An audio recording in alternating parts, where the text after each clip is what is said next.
Hey everyone, it's me Bharat back here with my another video. Hope you're having a fabulous day today. So friends, today I'm going to accentuate my consideration on a very trending issue of present scenario, that is the ban on Chinese applications by Indian government. So let's get started. So friends, as we all know about the burning issue of banning 59 Chinese applications in India, which is affecting the economy of China largely, and many of our Indian citizens are also getting traumatized about it.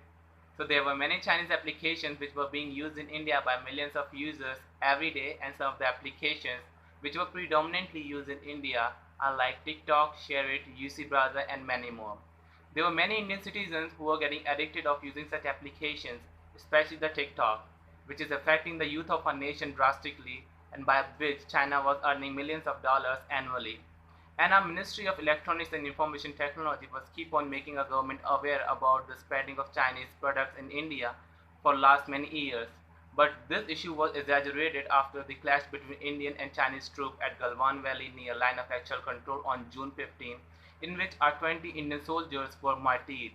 Then our Indian government took a very fast initiative to boycott entire Chinese product from Indian market and ban almost all Chinese applications under the Section 69A of IT Act for national security and strategic interest of our nation. Due to this, these 59 Chinese applications are now completely blocked on Indian territory for maintaining the sovereignty and integrity of nation. I think it will reduce the foreign investment in India and can hamper the diplomatic ties between two large economies of world. But our nation is always our priority, and our Indians are showing their nationalism a lot. And I think it's the only good thing which has happened in India in 2020. I think it's time to go. Hope we will meet again, and I hope you all also like the video. So guys, take care. Bye bye.